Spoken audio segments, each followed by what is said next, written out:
Boa noite a todos. Vamos continuar fazendo Boa a noite. nossa leitura, da carta de Paulo aos Romanos. Já estamos aí na parte, chegando na parte final dessa carta. Na semana passada nós terminamos a aula fazendo um adiantamento, uma introdução a esses próximos 3 capítulos, capítulo 9, 10 e 11. Dissemos na ocasião que esse capítulo, ele, dentro da apresentação do Evangelho Paulino, ele constitui-se num parêntese, porque a apresentação constando aí da condenação, capítulo 1 e 2, da justificação, capítulo 3, 21 a 5, e da santificação, expressada aí pela vida no Espírito, no capítulo 8. Então, assim, o Evangelho, a apresentação do Evangelho termina aí, termina no verso 39 do capítulo 8. Daqui, a gente poderia ir direto para a parte prática da carta. Paulo sempre divide suas cartas numa primeira parte teológica, numa segunda parte prática, a resposta devida à vida construída sobre esse fundamento que é essa parte teológica, essa parte doutrinária. A gente podia ir direto lá para o capítulo 12, que é onde ele começa essa parte prática. Mas, como a gente disse, o Paulo termina o capítulo 8 afirmando, e ele vem fazendo isso desde lá do capítulo 5 já, dando provas assim da segurança da salvação do crente, A salvação do crente dada por Deus não é uma gangorra, que uma hora ele está salvo, outra hora ele não está salvo.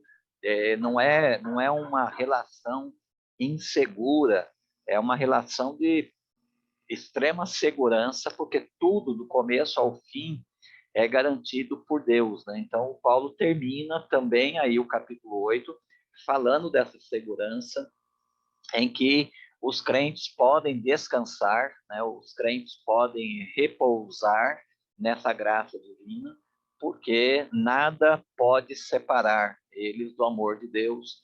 A palavra de Deus não falha, a promessa de Deus não falha, Deus não falha, e etc. Então, ele termina com esse tom, E ele se antecipa, porque os judeus que vão ler a carta dele certamente se lembrarão da relação de Deus com Israel. E eles perguntarão, mas se Deus não falha, se as promessas de Deus não falham, por que falhou com Israel? E se falhou com Israel, que garantia nós temos que não vai falhar com a igreja também, com os crentes também, Então, esta é a razão que justifica o Paulo incluir aqui agora, depois do verso 39 do capítulo 8, incluir aqui essa condição do Israel, discutir essa rejeição de Israel, discutir essa questão da eleição de Israel e o que será do futuro de Israel. Então, ele vai discutir aí no capítulo 9 a eleição de Israel, vai discutir no capítulo 10 a rejeição de Israel e vai discutir no capítulo 11 o futuro de Israel. Será que tem futuro? Será que no futuro Israel poderá ser salvo? Será que Deus ainda tem planos para Israel dentro do seu plano redentor? Será que o Israel ainda pode ser incluído? Essas são questões que o Paulo vai trabalhar aqui nesses 3 capítulos. No capítulo 9, então, o Paulo procura responder aí 4 perguntas.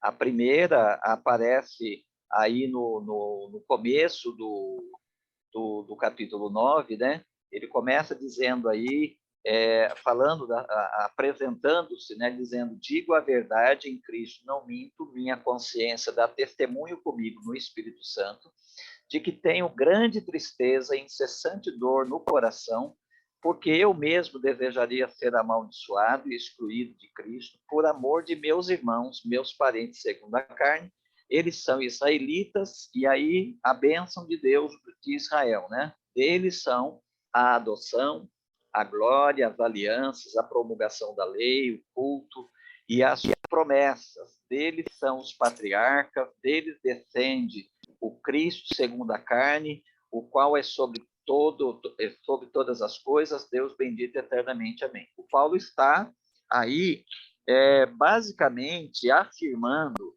aquilo que qualquer judeu afirmaria sobre Israel, né? Mas em cima disso, em cima dessa constatação, dessa verdade acerca de quem é Israel em relação a Deus, surge a pergunta: mas então Deus falhou com Israel? Não aparece aí na forma de uma pergunta no verso 6, mas é uma pergunta, né? O Paulo começa, na verdade, respondendo, mas é uma pergunta. Não é o caso de a palavra de Deus ter falhado. Então, ele está dizendo, está respondendo. A palavra de Deus falhou, ele já antecipa a resposta. Não é o caso de a palavra de Deus ter falhado. E aí, ele vai desenvolver essa resposta, né? Até o verso número 13, quando vai, no verso 14, surgir a segunda pergunta. Então, o que ele diz aí acerca dessa pergunta, né? A palavra de Deus falhou, Deus falhou, as promessas de Deus falharam. Ele diz: não falhou, porque nem todos os que são de Israel são israelitas. E aqui ele vai tratar da eleição de Israel. O que significa dizer que Israel é o povo eleito de Deus? Ele vai, então, começar a explicar isso para nós. Ele diz que nem todos os que são de Israel são israelitas. Nem por serem descendência de Abraão são todos filhos. Tá? Lembrando que o Abraão teve mais filhos, né? Ele teve outros filhos, mas somente o Isaac foi chamado de o filho da promessa. Então, nem por serem descendência de Abraão são todos seus filhos, mas por meio de Isaac, a tua descendência será chamada. Veja aí a base teológica do Paulo para a eleição de Israel.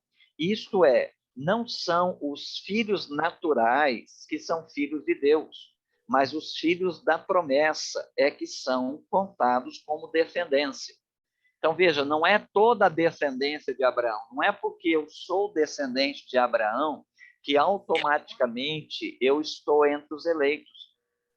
Dos filhos de Abraão, da descendência de Abraão, só são filhos realmente contados, né, como filhos da promessa, como eleito, somente aqueles por meio de Isaac, né, que será chamada a tua descendência. Isso é, não são os filhos naturais que são filhos de Deus, mas os filhos da promessa. Isso é óbvio, nós já sabemos, né, que nós não somos filhos de Deus por nascimento natural. Nós só somos filhos de Deus por nascimento espiritual. Jesus disse isso em João 3, lá para o Nicodemos, que ninguém entra no reino de Deus, ninguém faz parte do reino de Deus se não nascer de novo. Ninguém vê o reino de Deus se não nascer de novo. E o verso 12, ali do capítulo 1 de João, diz que todos os que creram, né, todos os que receberam Jesus, que foram feitos filhos de Deus, né? Eles não nasceram de modo natural, não nasceram da vontade da carne, nem da vontade do homem, mas eles nasceram de Deus. Somente os que nasceram de Deus são os eleitos. Então, não são toda a descendência do Abraão, mas só aquele que nasceu de Deus. E nós sabemos que quem nasceu de Deus na descendência de Abraão foi o Isaac, porque depois da chamada do Abraão, Deus espera ainda, né, o esvair-se lá todo o recurso natural do Abraão e de Sara para finalmente trazer ali à luz o Isaac, o filho da promessa. Então, nesse sentido, o Isaac não é filho de Abraão, ele é filho de Deus, porque o Abraão não tinha mais esse recurso, ou principalmente Sara, né, aí no caso, não tinha o recurso natural para gerar filhos, né? E aí, então, foi nesse contexto que o Isaac nasceu. Porque a palavra da promessa é esta: por esse tempo virei e Sara terá um filho.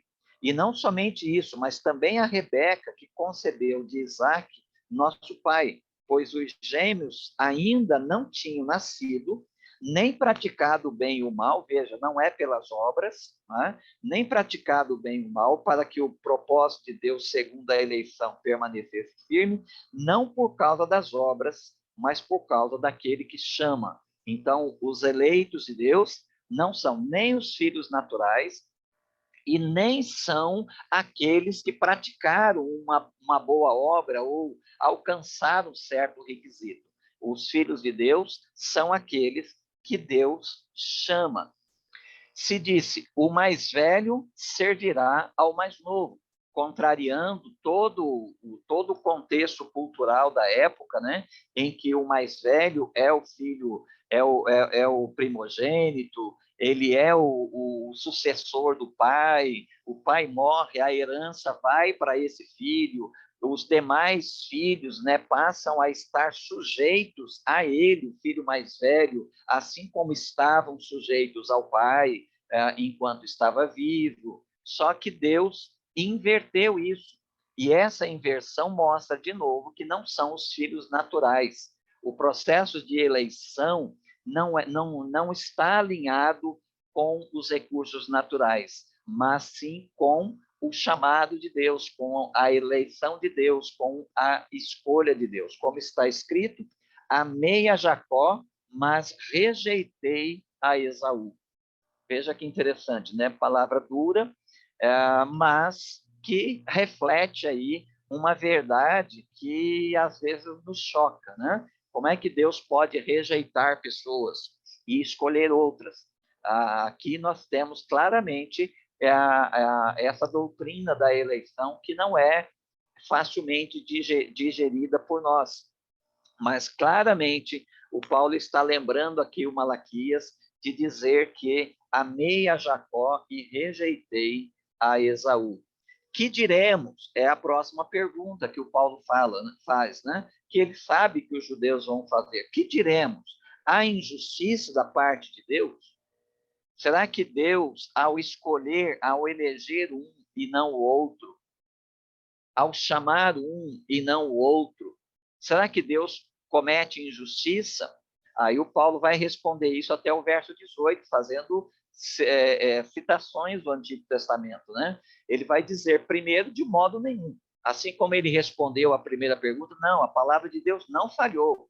Aqui ele está dizendo que não há de modo Pastor, nenhum justiça da parte de Deus. Sim, Danilde? o senhor está indo muito acelerado. Muito acelerado. Então vamos Obrigado. pausar. Tem alguma pergunta? Alguma dúvida até aqui? Não? Tá desligado o seu microfone. Não, é que o senhor está falando muito rápido, pastor. Vai devagar aí. Quando a gente tenta procurar o texto, o senhor já está lá no Apocalipse. Vai devagar, vai devagar. Tá bom.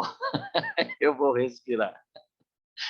Ok, então vamos lá, atendendo a Denilde, vamos mais devagar. Então tá.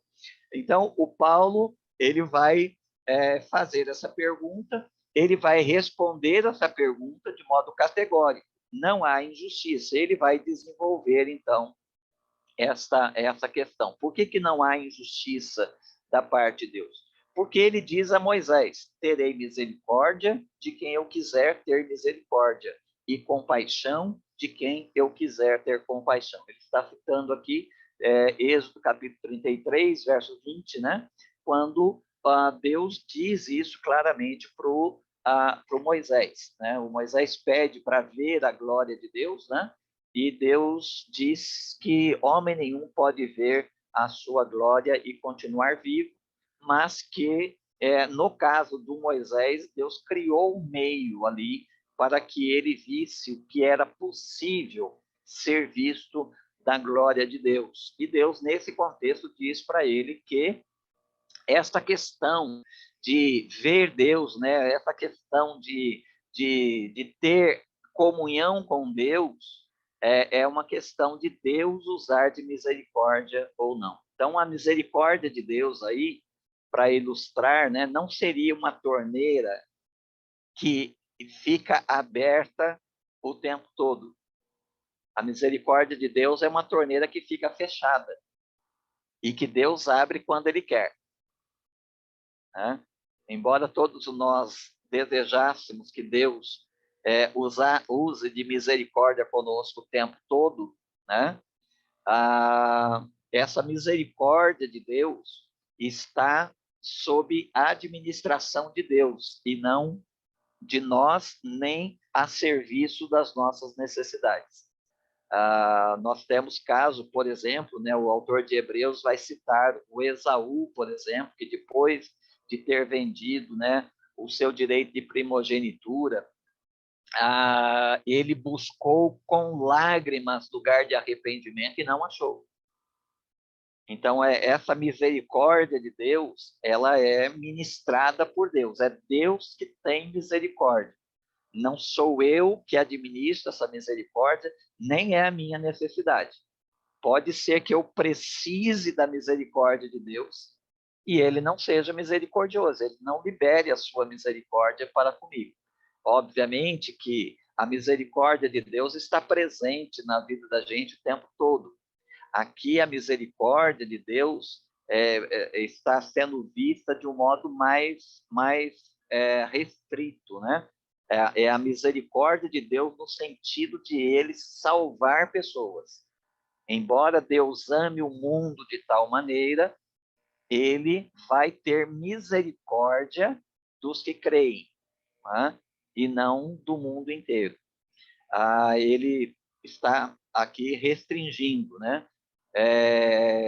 A misericórdia de Deus aplicada à salvação não é uma misericórdia aplicada universalmente e nem automaticamente. Deus decide, né, ser misericordioso. Ele Pastor, diz, sim? ô Guilherme, boa noite, tudo Sim, bem? Então Guilherme, boa seria a noite. questão do Esaú, que tornou-se servo do Jacó, depois que Jacó tornou-se Israel, ou seja, ele alcançou a salvação, e a contrapartida ali que o pastor cita Êxodo, é aquela passagem do bezerro de ouro, que o Sim, povo, depois, isso no ele 32. teve a misericórdia do povo a pedido de Moisés. Esse seria os dois paralelos, é isso, né? O bezerro de ouro acontece no 32, né? Esse que eu mencionei, que Paulo menciona aqui, está no 33, que é o momento quando o Moisés pede para ver a glória de Deus. É nesse contexto que Deus diz para ele que ele tem misericórdia de quem ele quer. Ok? Então, seguindo aí, ele diz o verso 16: assim, isso não depende, veja, não depende da vontade nem do esforço de alguém. Então, não está nem na minha administração e nem a minha necessidade administra a misericórdia de Deus. Então, é nesses termos que ele coloca, não depende da vontade nem do esforço de alguém, mas depende de Deus mostrar misericórdia. Então, a salvação, né, falando aí em termos mais restrito à salvação, a salvação pode ser, e aí se você quiser grifar, né, essa expressãozinha, uma frasezinha que aparece perdida, muito perdida, lá em Jonas capítulo 2, verso 8, né? O Jonas está orando ali no ventre do grande peixe e ele fala algo que, às vezes, numa leitura pode passar despercebida para nós, mas é uma questão central na teologia da salvação. Ele diz, a salvação vem do Senhor. Então, veja que o ato de sermos salvos é um ato de Deus. não depende de quem quer, não depende da vontade do homem, e também não depende do esforço, porque ela não vem pelas obras, nem vem pela vontade, nem vem pelas obras, mas ela depende exclusivamente de Deus querer, né? E aí, então, nós estamos no tema aí da soberania de Deus na salvação. De um lado, a soberania de Deus salva quem ele quer, e de outro lado, a soberania de Deus mantém salvo aqueles que ele salvou. A segurança do crente está nesse fato. De um lado, o crente se sente agraciado, porque Deus quis, por razões que não estão nele, por razões que só estão em Deus, o crente está salvo, foi salvo. Então, o crente é grato. E, por outro lado, essa mesma soberania de Deus na salvação dá segurança ao crente, porque aqueles que Deus salvou, Deus não vai perder. Essa soberania de Deus mantém, ela é soberana na salvação, ou seja, jamais alguém pode tirar um crente das mãos protetoras de Deus. Por isso, a Escritura diz ao faraó, e aí esse texto também é complicadíssimo, né, para a gente entender essa questão da soberania de Deus na salvação, né? Para isso mesmo te levantei, para mostrar em ti o meu poder e para que o meu nome seja anunciado em toda a terra. Portanto, ele tem misericórdia de quem quer e endurece a quem quer. É uma afirmação semelhante à que foi feita mais acima, citando Malaquias, né? Amei a Jacó e rejeitei Esaú. Ele tem misericórdia de quem quer e endurece a quem quer. Ora, o que é endurecer aí, né? É essa questão que pode nos colocar aí. De um lado, aqueles que são calvinistas, né, admitem, né, a eleição, admitem que Deus é soberano na salvação. Então, os calvinistas entendem esse texto com tranquilidade, ou seja, Deus tem misericórdia de quem ele quer, ele salva quem ele quer. Isso, os calvinistas são bem tranquilos com relação a isso. Mas quando nós vamos para o ele endurece a quem quer, aí nós entramos, dependendo da interpretação disso, nós entramos no ultracalvinismo. O ultracalvinismo significa que Deus elege uns para a salvação e outros para a perdição. Então, Deus é tanto agente, tá? Tanto agente para os salvos, quanto é o agente dos condenados, dos não salvos. Então, isso seria um ultracalvinismo. Não, eu não partilho, e há pouca gente que partilha dessa ideia, né? De uma destinação, Deus destinou uns para o céu e outros para o inferno. A questão que nós precisamos entender aqui é voltar lá para Gênesis. Lá em Gênesis, Deus colocou, uma vez que ele criou o homem com livre-arbítrio, ele colocou diante do homem a vida e a morte. Ele colocou a bênção e a maldição. Estou usando uma linguagem já do capítulo 30 de Deuteronômio, né? No finalzinho do capítulo 30 de Deuteronômio. Ele colocou ali toda a árvore que está no meio que está no jardim, e a árvore do conhecimento do bem e do mal, da qual ele disse, dela não comerás, né? Porque no dia em que dela comeres, certamente morrereis. Então tá. Então Deus colocou isso diante do homem. Deus não condicionou este homem a aceitar, a comer de toda a árvore do jardim e não comer da árvore da vida, e nem condicionou este homem a rejeitar comer de toda a árvore do jardim e comer da árvore do conhecimento do bem e do mal. Ele não condicionou. Ele criou o homem livre, e apenas para que ele pudesse ter o exercício legal da sua liberdade, Deus, então, abriu opções, 2 opções para o homem. Então, a escolha foi dele. Então, Deus poderia ter encerrado o seu contrato com a sua criatura ali, né? Uma vez que no dia em que dela comer, certamente morrereis. Então, tá, o homem fez uma escolha, ele foi criado com liberdade e também como um ser ético, ou seja, alguém capaz de fazer boas escolhas, né? Mas ele usou todo esse recurso para se rebelar contra o Criador. Uma vez que ele já sabia, que ele foi instruído sobre o que é certo e o que é errado, e também instruído sobre o que aconteceria caso ele comesse daquela árvore proibida, então, uma vez que ele comeu, caberia a Deus apenas aplicar aquilo que já tinha sido, já estava no contrato. Aplicar a morte, pronto, acabou, findou, né? O Pastor, homem uma fez a pergunta. sua escolha. Sim.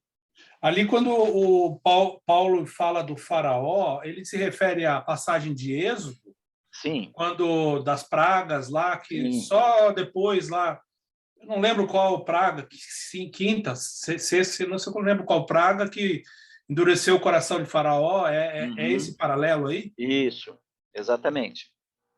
Na narrativa toda ali, você vai ver, por exemplo, né, o livro do Êxodo narrando que o faraó endurece o próprio coração, e outras ocasiões quando o texto diz que Deus endurece o coração do faraó. E é isso que eu estou tentando explicar, pegando lá o princípio, pegando Gênesis. Então, Deus colocou diante do homem lá os 2 caminhos. O homem era um ser livre e um ser ético, ele era capaz de fazer escolhas e capaz de fazer boas escolhas. O homem fez a escolha, uma vez que ele tinha avisado que no dia em que comesse da árvore ele morreria. Pronto, ele poderia ter aplicado ali a morte e acabado, Deus não seria injusto, foi uma escolha que o homem fez, mas Deus, que já tinha esse plano realizado antes da fundação do mundo, ele colocou esse plano em ação, que fica já claro ali, um pouquinho claro, em Gênesis 3,15, né? Quando ele diz que dali para frente haveria luta entre o bem e o mal, mas que um dia surgiria um descendente de mulher que venceria o mal. Ok. Então, essa promessa de Deus é misericórdia. Não há mérito.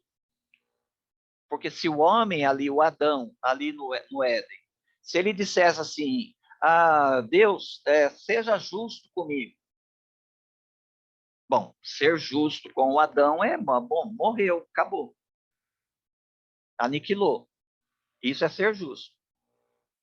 Mas quando Deus não aplica de imediato a morte, a cessação da vida, de modo instantâneo, e ele ainda faz uma promessa de que haveria um tempo em que o bem e o mal conviveriam juntos em oposição um ao outro, e que um dia o bem venceria o mal, então isso é misericórdia.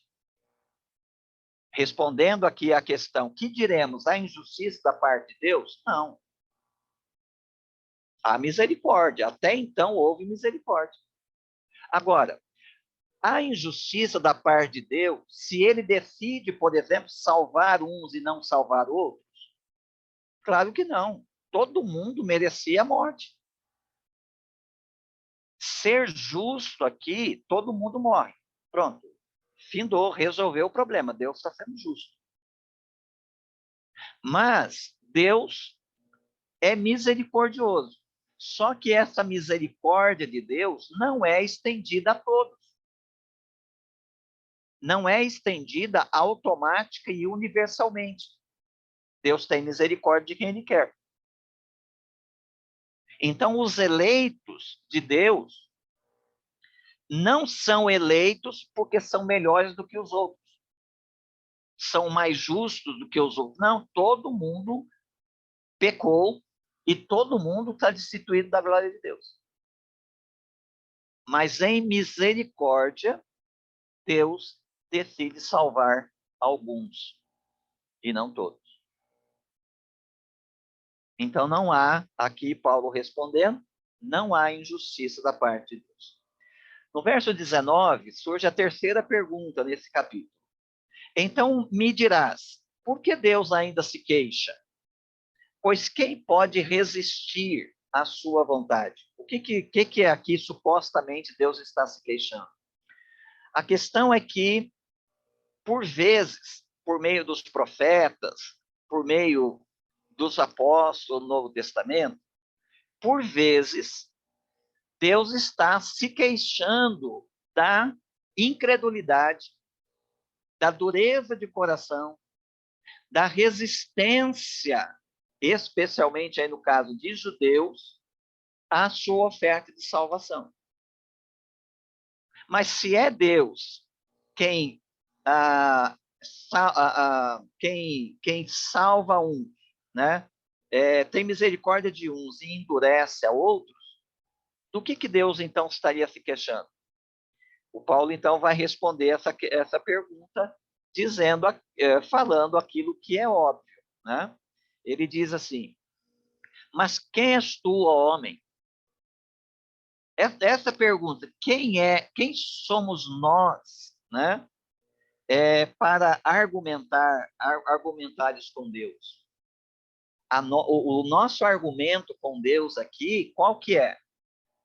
É se Deus é justo ou se ele é injusto. Mas se nós quisermos que Deus seja justo, nós perdemos. Porque se ele for justo, todos morrem. Então, esse quem é você, né? Quem somos nós, quem és tu para argumentares com Deus, é que nós estamos completamente desprovidos de justiça própria. Nós estamos como o Adão e Eva lá, né? Ficaram nus e se envergonharam. Eles estavam nus antes e não se envergonhavam. Essa nudez aí, né? Estar nu e não se envergonhar, é o tempo em que o casal ele estava vestido de justiça. Ele tinha justiça. Deus os vestiu de justiça. E aí, quando nós somos justos, nós não temos vergonha de nada, nós não temos do que nos envergonhar, nós não temos medo, nós não temos do que temer, nós somos justos. E nós não temos culpa, não temos do que ficar culpado, porque nós somos justos. Mas quando eles pecaram, então eles viram que estavam nus. Nus em que sentido? Eles estavam completamente despidos de justiça agora. E aí, despidos de justiça, surgem os três sentimentos que aparecem ali no capítulo 3 do Gênesis, né? A vergonha, porque eles viram que estavam nus e foram coser aventais de folha de figueira. O medo, eu ouvi a tua voz no jardim, tive medo e me escondi. E a culpa, a mulher que o Senhor me deu, né, foi quem me induziu, né, ao pecado. E a mulher foi a serpente, ou seja, uma maneira de lidar com a culpa aí, uma maneira que não resolve a culpa, que é de transferir a culpa para o outro e finalmente transferir a culpa para Deus. Então, isso demonstra que nós estamos despidos, não há justiça própria em nós para que a gente chegue diante de Deus para argumentar alguma coisa. Quem és tu? É isso que o Paulo está querendo dizer. Por acaso a coisa formada dirá ao que a formou, por que me fizeste assim? Ou o oleiro não tem poder sobre o barro para com a mesma massa fazer um vaso para uso honroso e outro para uso desonroso? Ou seja, a princípio, todos os vasos eram honrosos. Todos estavam nus, mas vestidos de justiça. Nus e não se envergonhavam. Todos tinham justiça. Mas uma vez que houve o pecado, houve a rebelião, eles foram despidos dessa justiça, passaram a ter vergonha, passaram a ter medo, passaram a ter culpa. Então, nesse sentido, vem a eleição. O que o Paulo está perguntando aqui é o seguinte: por acaso a coisa formada dirá o que a formou porque me fizesse assim? Ou seja, Deus não tem direito, uma vez que todos estavam destinados à perdição, ele não tem direito de salvar quem ele quer? A mesma questão é a questão do oleiro. O oleiro não tem poder sobre o barro para, com a mesma massa, fazer um vaso para uso honroso e outro para desonroso? Ele não tem direito de salvar quem ele quer? E que direis se Deus, querendo mostrar a sua ira e dar a conhecer o seu poder, suportou com muita paciência os vasos da ira, prontos para a destruição, para que também desse a conhecer as riquezas da sua glória nos vasos de misericórdia que preparou de antemão para a glória. Veja, quando é que ele elegeu, né, os eleitos? De antemão. É aquilo que a gente já viu lá no capítulo 8, verso 28 a 30. Os quais somos nós, a quem também chamou, e aí o chamado, como eu já expliquei lá, né? O chamado vem a nós por meio da pregação do Evangelho, a quem também chamou, não só dentre os judeus, mas também dentre os gentios. E aqui o Paulo começa a mostrar que a realidade do povo, do novo povo de Deus, né, criado em Cristo ou recriado em Cristo, esse povo de Deus não é nacional, não é geográfico. Ele é um povo misturado, ou seja, tanto os judeus quanto os gentios podem estar entre os eleitos de Deus. Como ele diz também a Oséias, chamarei não meu povo, os filhos lá do Oséias, né, do casamento lá, que a mulher, já expliquei isso para vocês, né? O primeiro filho é filho legítimo dele, né?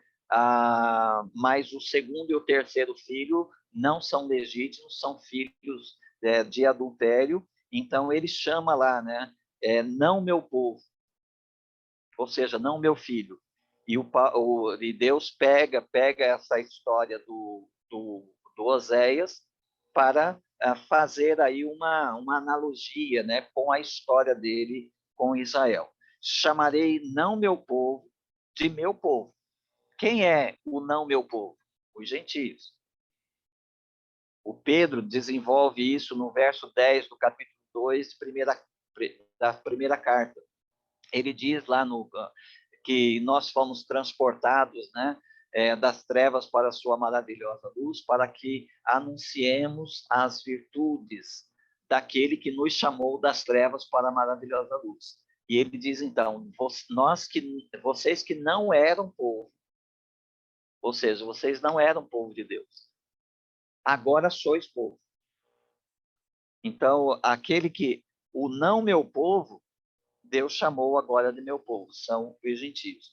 E a não amada, de amada, o outro filho, o filho do Oséias.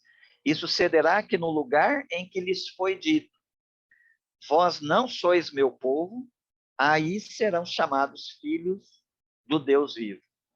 Então, ele está falando aí acerca da salvação dos eleitos entre os gentios.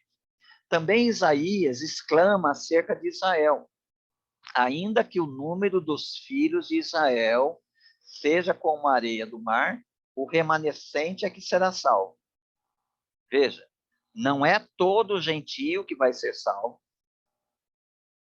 mas gentios serão salvos. O não meu povo, o não amado, vai passar a ser meu povo e amado. E dentre Israel não é todo israelita que é salvo, como ele já tinha colocado no começo para nós, né? Nem todos os que são de Israel são israelitas. Então ele está colocando aqui, né? Ainda que o número dos filhos de Israel seja como a areia do mar, o remanescente é que será salvo, porque o Senhor executará a sua palavra sobre a terra de maneira completa e definitiva. E como antes dissera Isaías, se o Senhor dos exércitos não nos tivesse deixado descendência, teríamos nos tornado como Sodoma e seríamos semelhantes a Gomorra. Ou seja, se Deus não tivesse usado de misericórdia, todos teriam o mesmo destino, ou seja, a destruição, como aconteceu com Sodoma e Gomorra. Mas porque Deus é misericordioso, em sua misericórdia, ele está decidindo salvar alguns dos gentios e salvar alguns dos israelitas. Vem a última pergunta desse capítulo: que diremos? É a quarta pergunta que o Paulo faz. Que diremos? O Paulo então responde que os gentios que não buscavam a justiça, ou seja, eles não buscavam a justiça que vem pelas obras, alcançaram justiça, mas a justiça que vem da fé. Então, os gentios estão recebendo a misericórdia de Deus não por méritos. Não depende de quem quer e também não depende de quem corre. Não depende do esforço. É mediante a fé. Então, ele está dizendo aqui qual é o modo como os gentios estão entrando.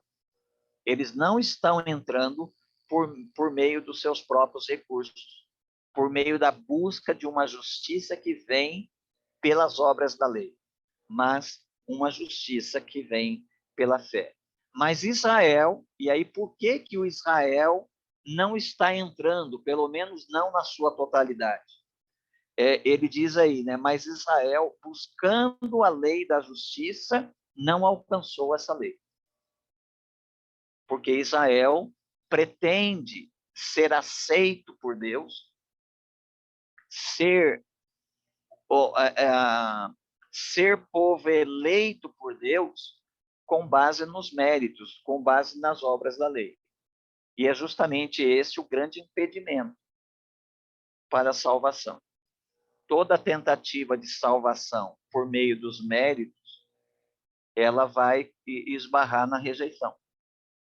Porque não há como nós que estamos despidos, nós que estamos nus, resta para nós apenas a vergonha, o medo e a culpa.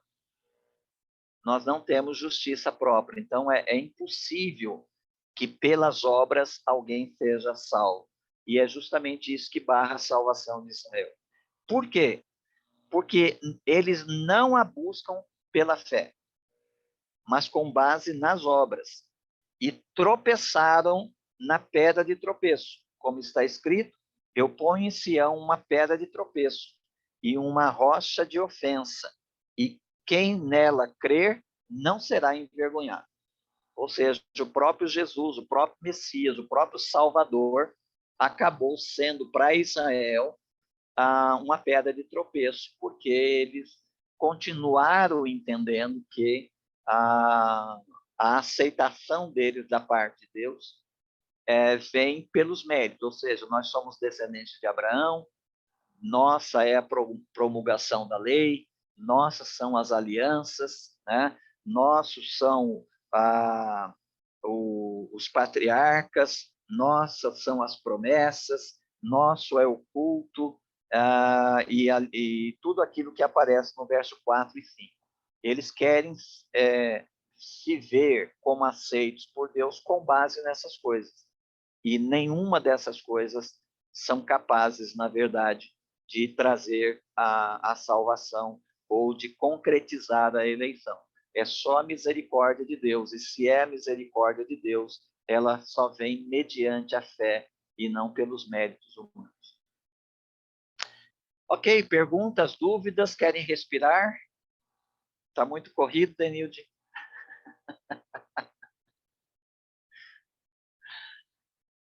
Querem acrescentar alguma coisa, perguntar alguma coisa, esclarecer alguma dúvida? É que, na Pastor, verdade, Se eu puder.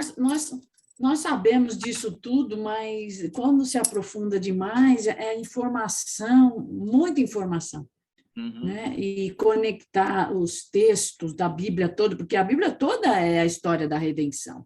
uhum, Não é muito simples. uhum. Sim, pastor, sim. aqui fazendo uma pequena crítica, né? Se é assim que podemos dizer, se é que podemos dizer isso. A gente não pode interpretar que Israel foi levado ao erro, Hum, porque ele foi ensinado, o povo de Israel foi ensinado a seguir a lei, e lá com Moisés, né? E então começou toda a liturgia, todos os dispositivos da lei que Deus revelou a Moisés. E sim, nós temos a promessa do Messias. uhum, Mas assim, para a gente que é de fora, né, entre aspas, de fora, né, gentios, nós somos os gentios, uhum, talvez nós tenhamos uma visão um pouco diferente do judeu, e talvez nós não passa despercebido, ou não tenhamos visto o porquê que o judeu não reconhece Jesus como Messias, muito embora haja, poxa, aquele texto de Isaías, agora o capítulo eu não me recordo, é tudo que aconteceu com Jesus, o que Isaías previu. E eles mesmo assim não creram, né? Eu não sei, né? Nós, como eu digo, nós como gentios talvez não tenhamos essa visão que eles tiveram, ou falta de visão que eles tiveram e nós não tivemos, né? É, né, um comentário aí, porque talvez por eles terem aprendido a lei desde de lá atrás, gerações por gerações, possa ter levado eles a cometer esse erro de estarem tão cegos a ponto de não enxergarem Jesus como Messias. uhum. Então, tudo aquilo que nós podemos dizer sobre os judeus, nesse sentido, a gente pode dizer de qualquer pecador, nós mesmos, né? Porque até que o véu foi removido, né, dos nossos olhos, a gente também entendia da mesma forma como Israel entendia, ou alguns ainda entendem. Ou seja, nós temos muita dificuldade de pensar numa relação com Deus do ponto de vista da soberania. A gente é movido por méritos. Então, a dificuldade deles, tudo que se pode dizer acerca deles, tem que ser dito também acerca de nós. No caso deles, né, eles interpretaram a lei na letra. Jesus mais tarde vai revelar isso no Sermão do Monte, né? Que eles pecaram no espírito da lei. Né? O próprio Paulo, que a gente viu recentemente, ele se via diante da lei, da letra da lei, irrepreensível. Foi somente quando ele teve a visão de Jesus, a expressão visível da justiça de Deus, né, do espírito da lei de Deus, é que ele teve a sua atenção chamada para o 10º mandamento, de entender que a cobiça era uma questão interna e não externa. Era algo que vinha de dentro para fora, não era algo que podia entrar de fora para dentro. Era algo que estava nele. Então, quando a gente olha para a lei e a gente vê a letra da lei, a gente pode se julgar boas pessoas, né, na nossa relação com Deus. E eu penso que até para nós crentes hoje, há muitos crentes, né, eu mencionei até numa partezinha de um sermão que preguei ontem à noite, Tem muitos crentes cuja conversa, né, você conversa com alguns crentes assim, fica a nítida impressão que tem muito crente que acha que é crente porque ele fez o negócio, né? Tem muito crente que é crente porque ele creu, porque ele, né, buscou a Deus, porque ele se voltou para Deus.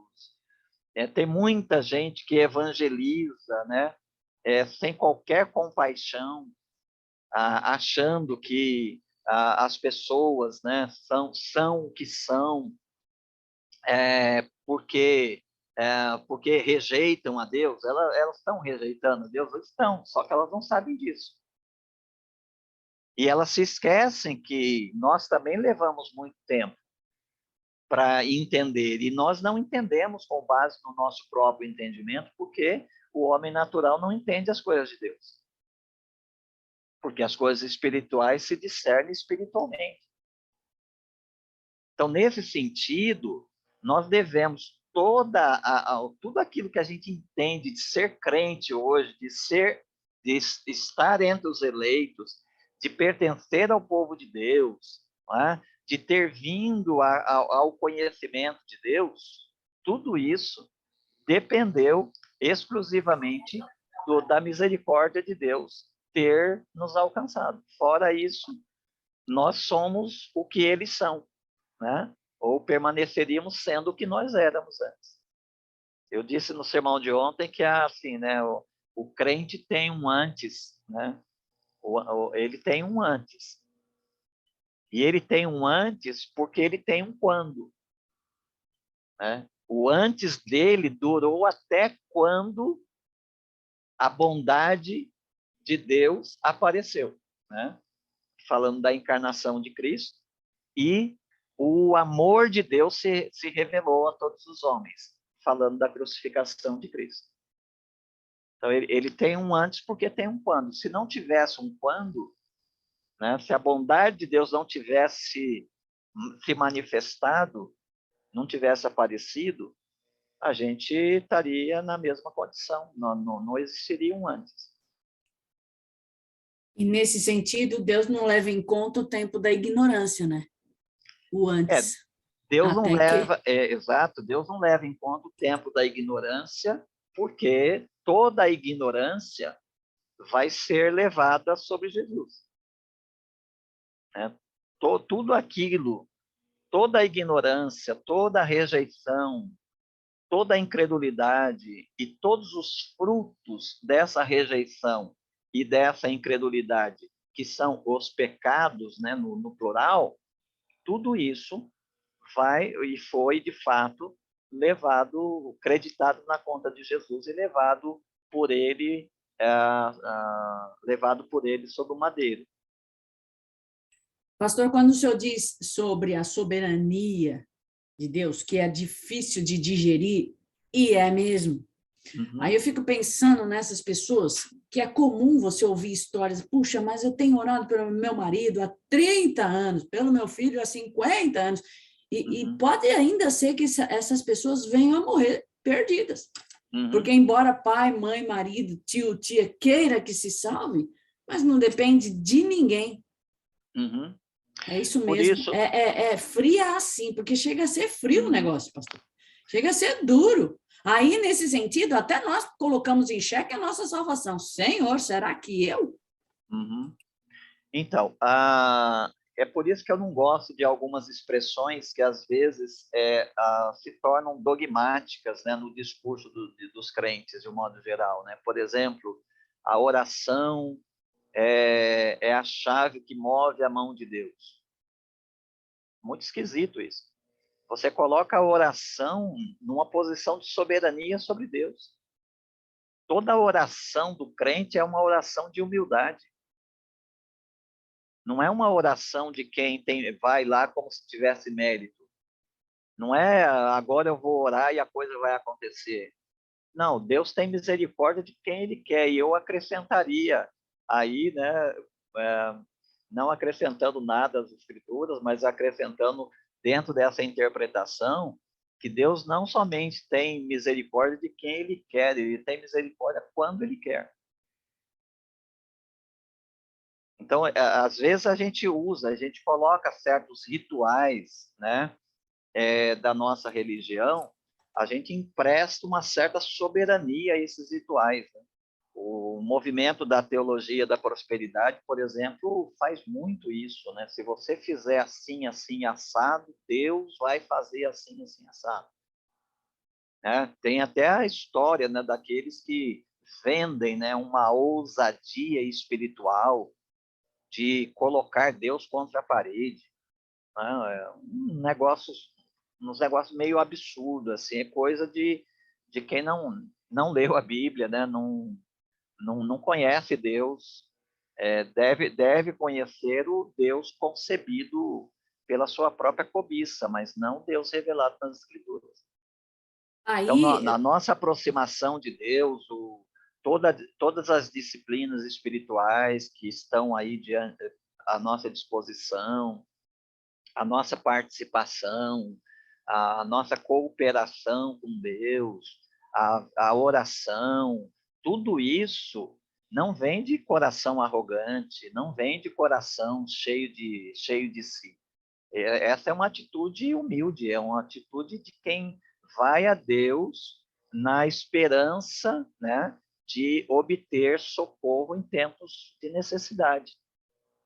Vai em busca da graça, não vai em busca de dívida, né? Ó, Deus, eu sou assim assado, e porque eu sou seu filho, porque eu sou assim assado, porque eu faço isso e isso, o Senhor tem dívida para comigo.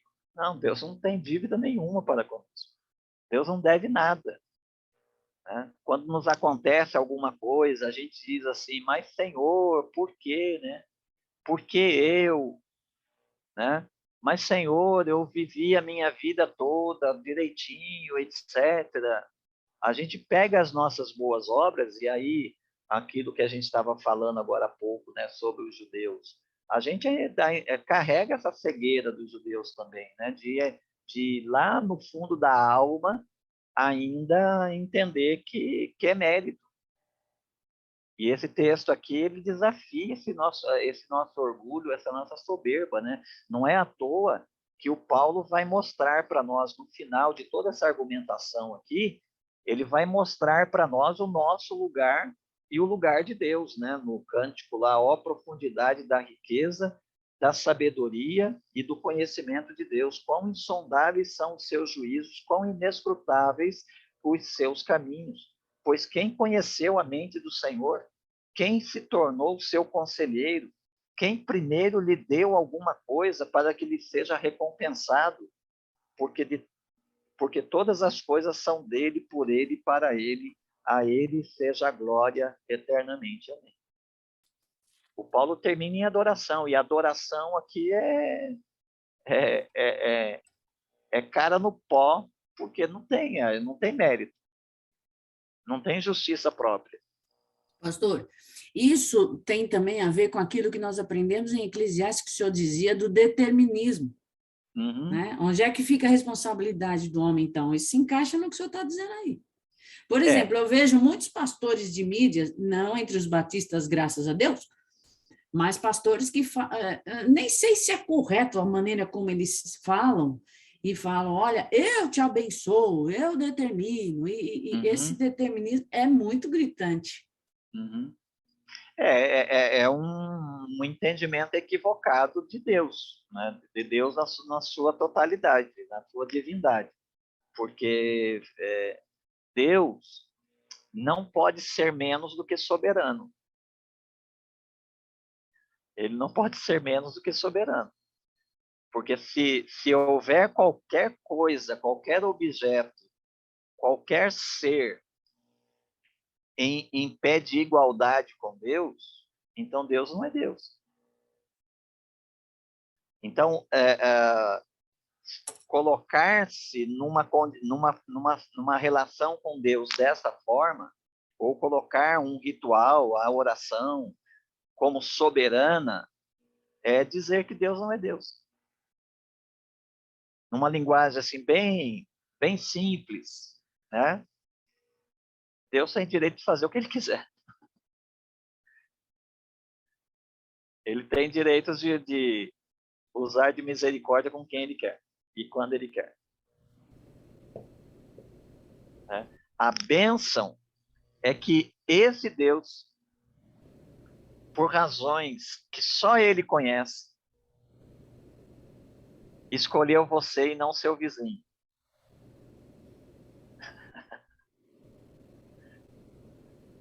A gente vai chegar no céu com essa questão. Por que eu? Mas se eu pedir para o vizinho, senhor, o vizinho também, por favor, né? Ele não vai me ouvir? Se ele for um dos eleitos, sim. Denilde, Deus pode falar para você, então vai ele e não vai você. Moisés pediu para ficar no lugar do povo e Deus não permitiu, né? Retira Lógico. meu nome. Retira meu nome. O Paulo vai fazer a mesma coisa aqui, né? Mas Deus responde para o Moisés, é exatamente isso. Não é você que manda, Moisés. Ah, pastor, isso é muito difícil, viu? De aceitar mesmo. Você sabe que o nosso maior problema na vida é Deus. Não é o diabo, não é o pecado, porque acima de tudo, né? Com quem nós vamos nos enfrentar é Deus. Então, nosso maior problema é Deus. E para nós crentes, o maior problema na nossa relação com Deus é nos entender diante de um Deus que é soberano. Aí eu diria que na nossa relação com Deus, o maior problema somos nós mesmos, porque realmente, pastor, eu concordo com o senhor em gênero, número e grau de que há muitos crentes que são judeus, têm comportamento assim, visivelmente, muito seguros de si mesmo, muito firmes de si mesmo. Não é errado o crente ser seguro. Aliás, o crente deve ser seguro. Quando nós nos deparamos com um crente assim que manifesta muita segurança, a gente só tem que saber qual é a base, né? Então, uma pessoa que fala, né, que ela é salva, a gente tem que falar isso mesmo, porque a gente não está mentindo, a gente não está dizendo isso com base em mérito, a gente está dizendo isso porque a palavra de Deus diz.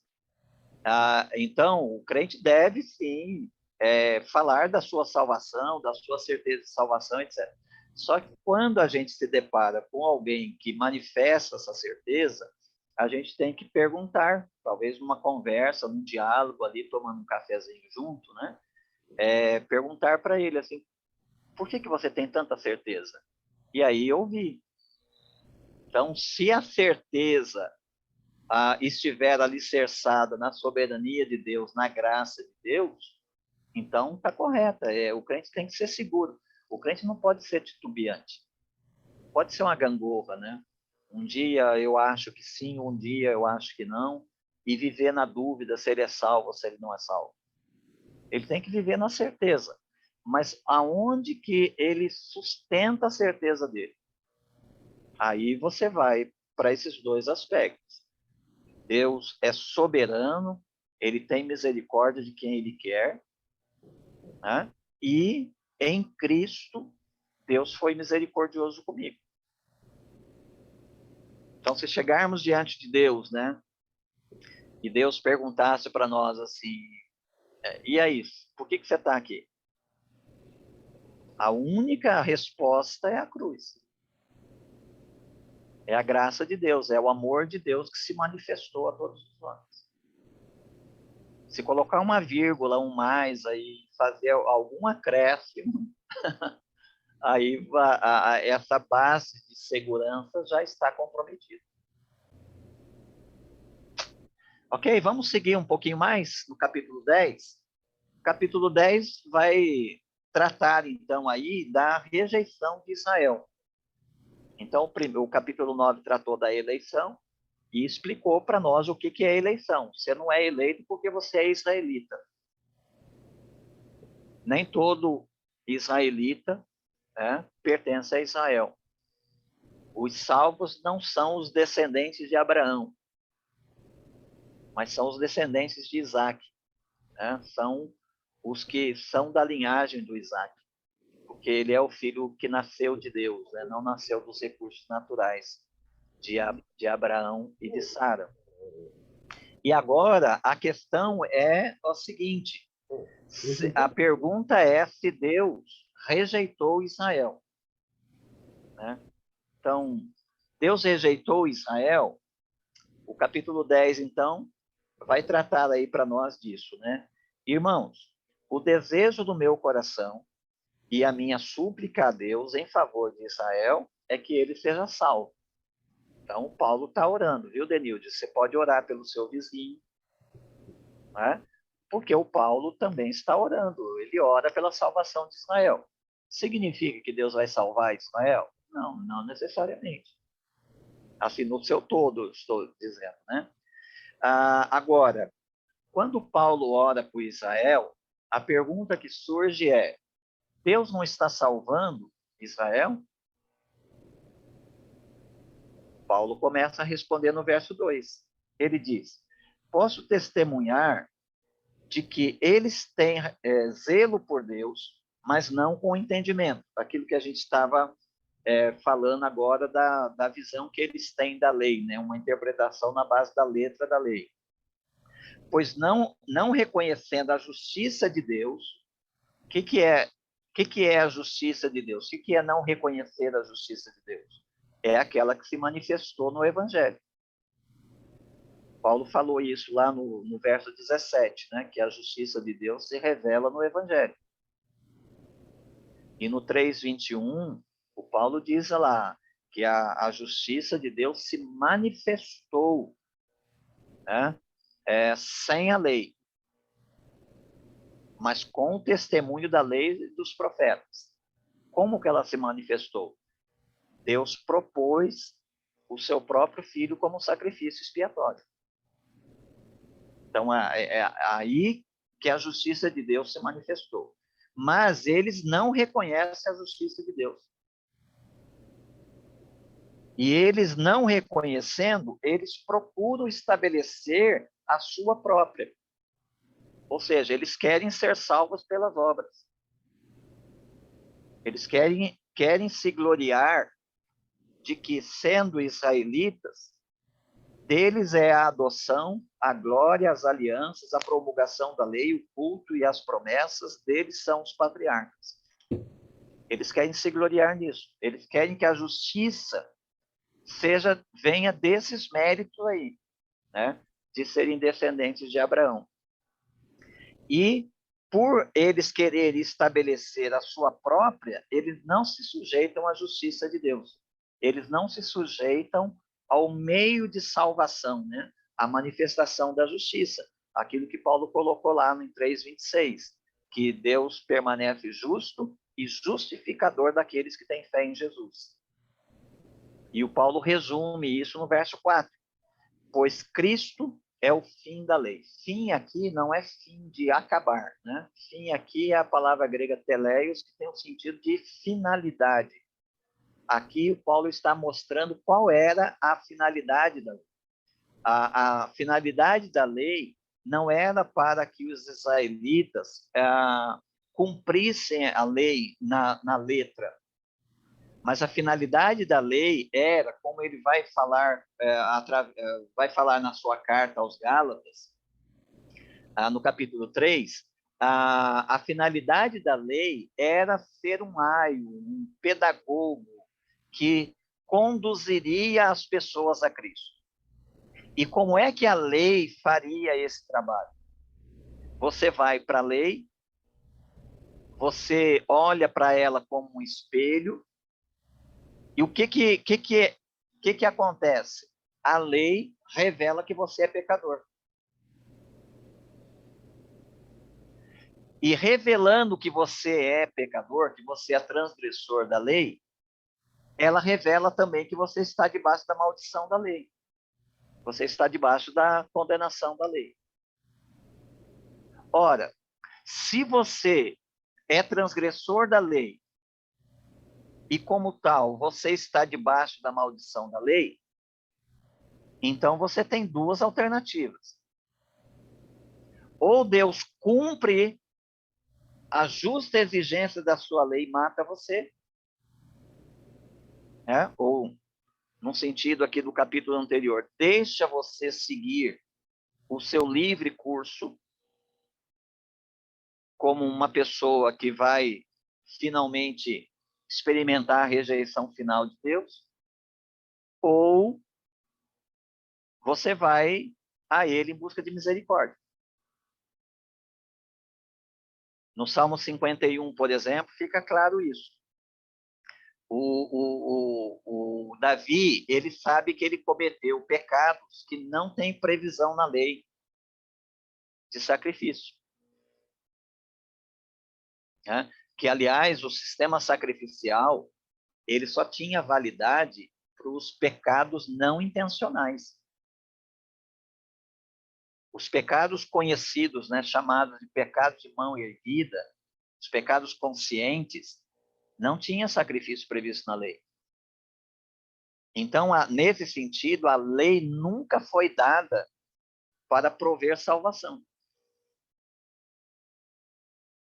Agora, quando Davi peca, ele sabe disso, ele conhece a lei, ele conhece o sistema sacrificial, ele sabe que não tem sacrifício. Por isso que ele fala lá, olha, se quisesse sacrifício, eu te ofereceria milhares de cordeiros e carneiros, e miríades de ribeiros de azeite. Mas não tens prazer no sacrifício. Por que Deus não tem prazer no sacrifício?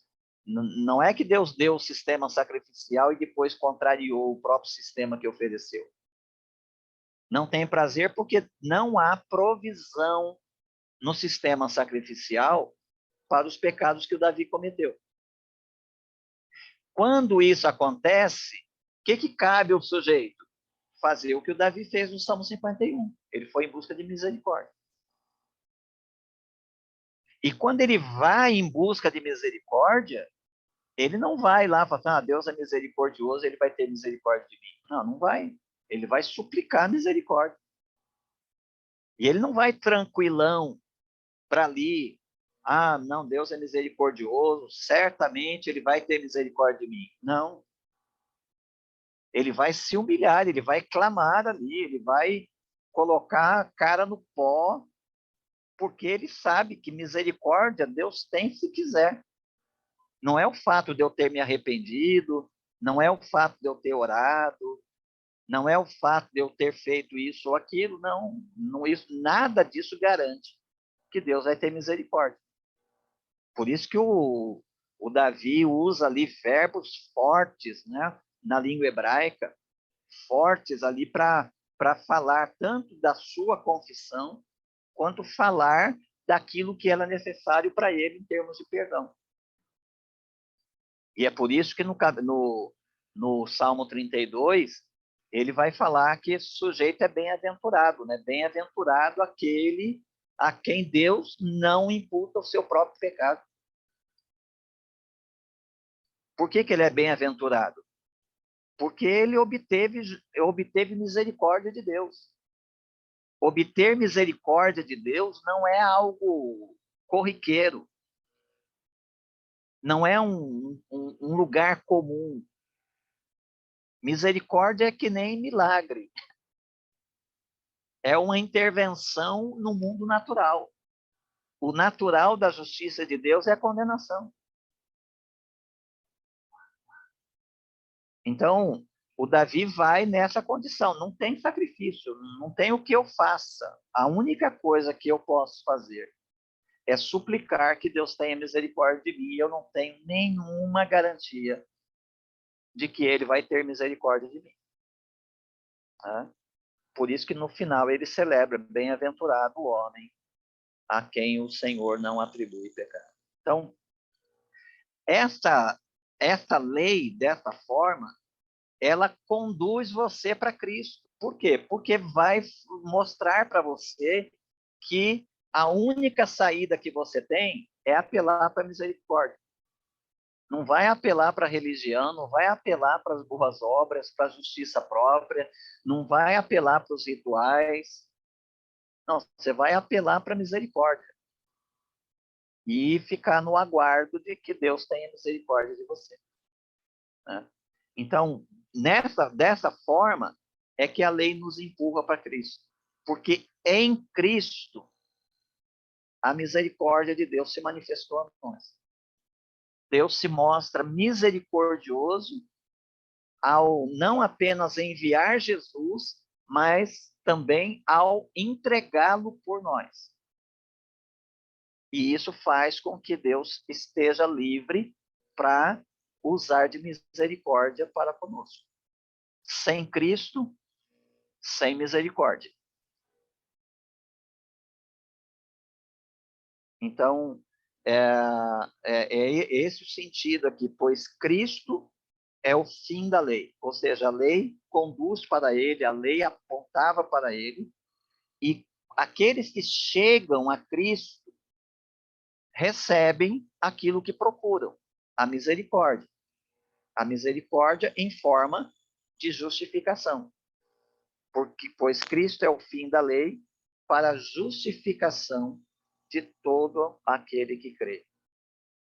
Porque Moisés escreve que o homem que pratica a justiça proveniente da lei viverá por ela. Essa era a proposta da lei. Pratica isso e você viverá. Só que a gente sabe que a lei não está ao alcance dos recursos humanos. Então ele prossegue aí dizendo, mas a justiça que vem da fé diz, não digas em teu coração quem subirá ao céu, isto é, para fazer Cristo descer, ou quem descerá ao abismo, isto é, para fazer Cristo subir dentre os mortos. Paulo está pegando o texto do Antigo Testamento e interpretando cristologicamente, né?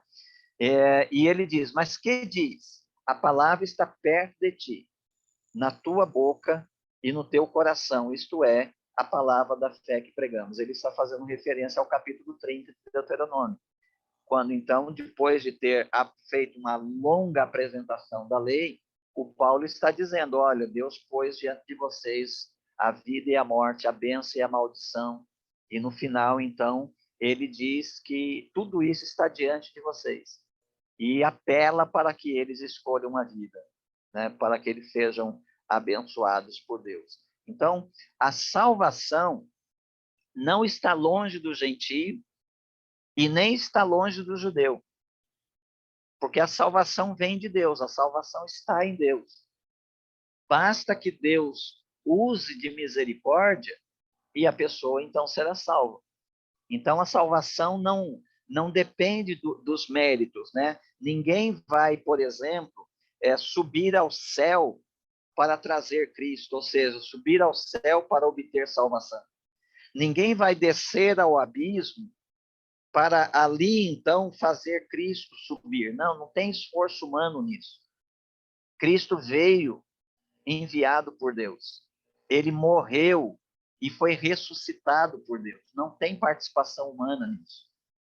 Então, nesse sentido, a salvação está disponível a todos os que querem, né? Ou a todos os que creem.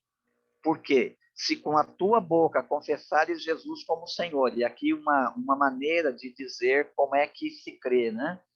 Porque se com tua boca confessares Jesus como Senhor, e em teu coração creres que Deus o ressuscitou dentre os mortos, será salvo.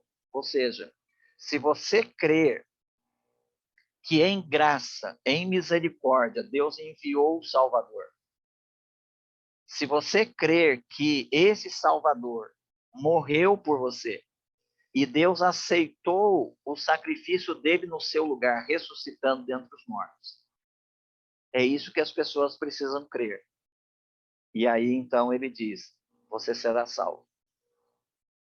Então, a questão aqui, irmãos, não é bem da gente ficar debatendo a teoria da eleição, mas e aí, né? Mas quem são os eleitos? Ninguém sabe quem é eleito.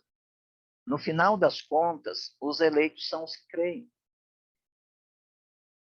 Então, não deve haver entre nós nenhuma tentativa de juízo, não. A nós foi dado a missão de pregar o evangelho a toda criatura. Não cabe a nós ficar decidindo quem é eleito e quem não é eleito. Não. A nós foi dada a missão. Nós não sabemos quem são os eleitos. Nós só sabemos quem são os eleitos porque eles creem. E eles não vão crer, e o Paulo vai discorrer isso também aqui na sequência, eles não vão crerem se não houver quem pregue o evangelho. Então, a nossa preocupação não é ficar nessa teoria, quem é eleito, quem não é.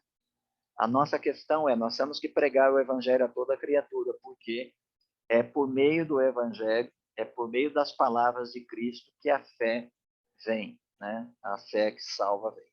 Pois com o coração é que se crê para a justiça. Aqui justiça é justificação, né? E com a boca se faz confissão para a salvação. E aí ele vai citar de novo aí o Antigo Testamento. Porque a Escritura diz, todo o que nele crê nunca será envergonhado. Aqui ele está dizendo para nós o seguinte, né, que nenhuma pessoa, veja, embora Deus só salve os eleitos, nenhuma pessoa que quiser ser salva ficará sem salvação. Percebe aqui? Então, Deus não decretou salvar apenas certas pessoas. Deus dispôs a oferta de salvação para todos. E nenhuma pessoa que quiser ser salva ficará sem salvação. E nenhuma pessoa vai ser salva se não desejar ser salva. É aí que entra o mecanismo da fé, né? Eu uso o termo mecanismo porque a fé é instrumental. O que é a fé nesse processo aí de salvação? A fé é a mão estendida para receber o presente. Só. O presente é a salvação. Então, não é a fé que me salva. Quando nós dizemos que nós somos salvos mediante a fé. E o mediante indica que a fé é um instrumento. Então, qual é o papel da fé? Se eu entregar um presente para você, você estende a mão e o recebe. Então, a fé é uma confiança, é um lançar-se sob a potente mão de Deus. É um confiar na promessa de Deus, confiar na salvação que Deus dá, né? E aí a salvação que Deus dá é Jesus. A gente, então, lança, deposita toda a nossa esperança em termos de salvação neste único nome dado entre os homens, pelo qual devamos ser salvos, como Pedro diz lá em Atos 4:12. Prosseguindo, pois não há distinção. Veja, não há distinção. Qualquer pessoa que quiser ser salva será salva. Qualquer pessoa que invocar aí o nome do Senhor, né? Todo aquele que nele crê não será envergonhado, não vai ficar decepcionado, pois não há distinção entre judeus e gregos, porque o mesmo Senhor é o Senhor de todos, rico para com todos os que o invocam, porque todo o que invocar o nome do Senhor será salvo. Veja, nenhum dos que creem vai ficar envergonhado, e todo aquele que invocar o nome do Senhor vai ser salvo. O invocar o nome do Senhor aí porque se com a tua boca confessares a Jesus como Senhor.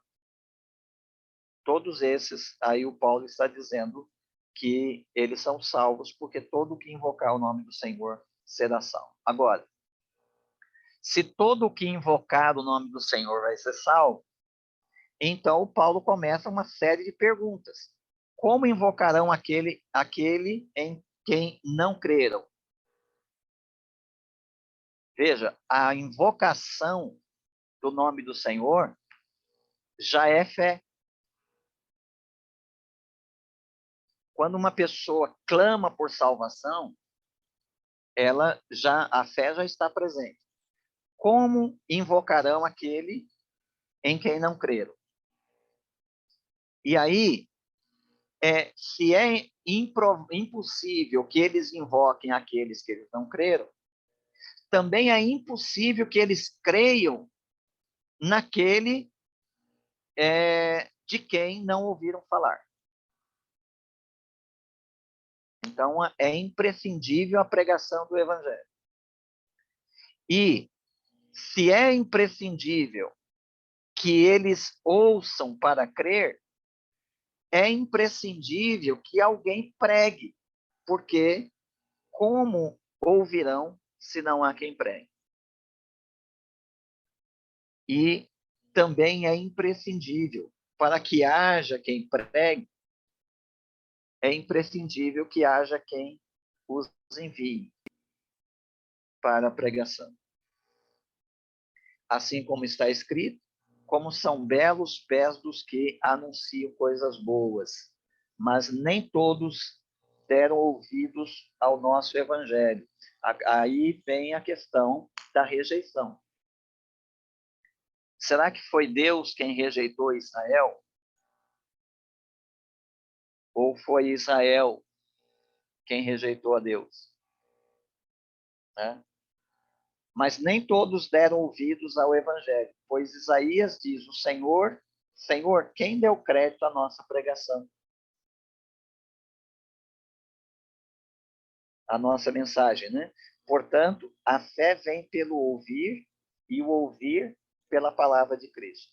Então, é imprescindível a pregação, porque é a pregação que produz a fé. Porque ninguém vai poder invocar o nome do Senhor sem crer. E ninguém vai poder crer naquele de quem não ouviram. E ninguém vai ouvir se não houver quem pregue. E ninguém vai pregar se não houver quem os envie para pregar. Mas o certo é que, embora a pregação seja universal, embora a pregação do evangelho deva ser a toda criatura, nem todos dão crédito à nossa mensagem, como já reclamava o profeta Isaías no seu tempo. Mas pergunto, será que não ouviram? Será que Israel não ouviu a mensagem do evangelho? Paulo responde, claro que sim. Sua voz ecoou por toda a terra e suas palavras até os confins do mundo. Ou seja, sobejamente, Deus falou com Israel. A questão é que eles não quiseram ouvir. Veja que ele vai seguir assim, mas pergunta ainda, será que Israel não ficou sabendo? Primeiro diz Moisés, farei com que tenham ciúmes dos que não são um povo, com um povo insensato vos provocarei a ira. E Isaías ousou dizer, fui achado pelos que não me buscavam, manifestei-me aos que não perguntavam por mim. Mas quanto a Israel, ele diz, todo dia estendia as minhas mãos a um povo desobediente e rebelde. Ou seja, será que Israel é injustiçado? De modo nenhum. Será que não houve quem pregasse? Houve. Por toda a terra, Deus enviou seus mensageiros. Eles ouviram. Mas quem deu crédito à mensagem? Porque somente aqueles que dão crédito à mensagem é que invocarão. E todos aqueles que invocarem serão salvos. Então, o Israel, ele não é rejeitado por Deus, mas ele está na condição que está porque ele rejeita o meio de salvação proposto por Deus. Ele quer o seu próprio meio, como ficou claro aqui no começo do capítulo. Ele quer ser salvo por seus próprios méritos. E por isso ele não está sendo salvo. Muito bem, vamos avançar para o capítulo 11. E aí, então, nós temos a questão do futuro de Israel. Tá? Será que Israel vai ser salvo? O Paulo diz que sim. Diz que há um futuro para Israel. Diz que Israel no futuro vai ser salvo. A questão é nós perguntarmos como, né? Como Israel vai ser salvo. E é esse capítulo que nos chama a atenção agora, né? Pergunta então, por acaso Deus rejeitou seu povo? O Paulo já tinha respondido em parte essa pergunta agora, no final do capítulo 10. Mas aqui ele está reforçando essa pergunta, vai reforçar a resposta para mostrar para nós, a partir do verso 11, que embora tenha havido uma rejeição, essa rejeição não será para sempre. Então, a primeira questão do Paulo, né? Por acaso Deus rejeitou o seu povo? Em continuidade ao que ele vem falando no capítulo 10, a resposta é: de modo nenhum. E qual é a evidência que o Paulo tem para responder que Deus não rejeitou Israel? Ele tem a evidência em si mesmo. Veja, ele diz assim, de modo nenhum, porque eu mesmo sou israelita.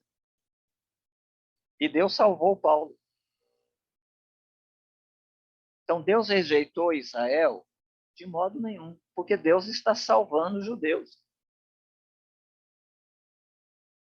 O Paulo é uma evidência disso. Eu sou israelita da descendência de Abraão, da tribo de Benjamim. Deus não rejeitou o seu povo, ao qual conheceu de antemão. Não houve rejeição.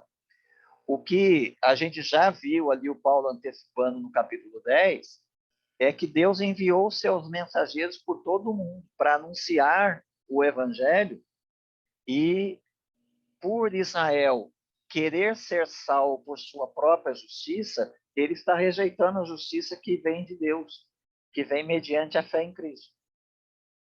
Então, se há uma rejeição, é Israel que está rejeitando, não Deus que esteja rejeitando. Lembrando lá do capítulo 9, nem todo israelita pertence a Israel. Nem toda descendência de Abraão são eleitos. Os eleitos são a descendência de Isaac.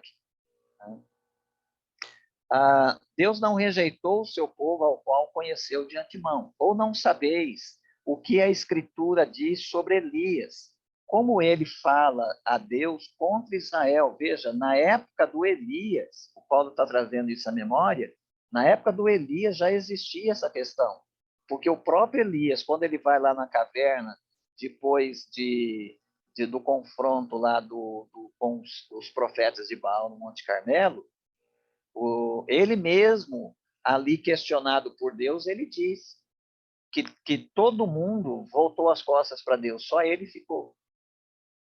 E a resposta que Deus dá a ele revela aquilo que o Paulo está argumentando aqui. Não, Deus não rejeitou o seu povo. Porque Deus nunca teve a pretensão de salvar um povo nacional, em termos de nação. Mas é dentre essa nação aqueles que creem. Então ele vai argumentar aí, né, Elias, como ele fala a Deus contra Israel, dizendo: Senhor, mataram os teus profetas e destruíram os teus altares, só eu fiquei e procuraram tirar minha vida. Mas qual é a resposta divina para ele? Reservei para mim 7.000 homens que não dobraram os joelhos diante de Baal. Então Deus tem o seu Israel dentro de Israel. Então não é todo israelita que é salvo, mas Deus tem os seus salvos dentro de Israel. Na visão humana, e por essa razão pessimista do Elias, Deus tinha perdido completamente o seu povo. Na base do povo tomar a iniciativa de ir para Deus, nesse sentido é que o Elias está vendo, Deus não tem mais ninguém com ele a não ser o próprio Elias. Mas do ponto de vista da soberania de Deus, Deus diz, não, Elias, a relação comigo não é uma relação de lá para cá. A relação comigo é uma relação daqui para lá, é eu que salvo. Não são as pessoas que correm para mim. Não são as pessoas que se salvam. E aí Deus então diz para ele que conservou 7.000 homens que não dobraram os seus joelhos diante de Baal. Assim, pois, também no tempo presente, restou um remanescente. E o tema do remanescente já começa a ser desenvolvido lá no capítulo 11 do profeta Isaías, bem cedo. Né? Se julgarmos que pelo menos o capítulo 1 a 39 de Isaías é do Isaías de Jerusalém, ou seja, é do Isaías lá do período antes do exílio, então, bem cedo, Deus já está dizendo que não vai salvar todo mundo. E o próprio exílio indica isso também, porque nem todos foram para o exílio e nem todos os que estavam no exílio voltaram. Voltou um remanescente. É uma figura, não é que todo mundo que voltou era salvo e todo mundo que ficou era não salvo, mas era uma figura que caracteriza esse remanescente, ou seja, no final das contas, Deus não vai salvar todo Israel, vai salvar um remanescente de Israel. E no final das contas, Deus não vai salvar toda a humanidade, vai salvar um remanescente dela.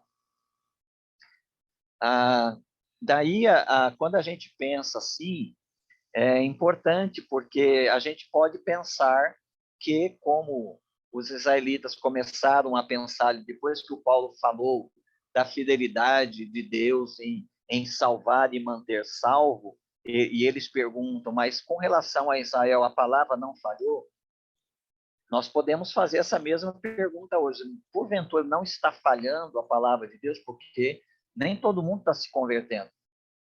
Mas a questão é, embora Deus tenha amado o mundo inteiro e tenha enviado Jesus, e a morte de Jesus tivesse potencial, tivesse graça suficiente para salvar cada ser humano desse planeta, isso nunca foi a intenção de Deus.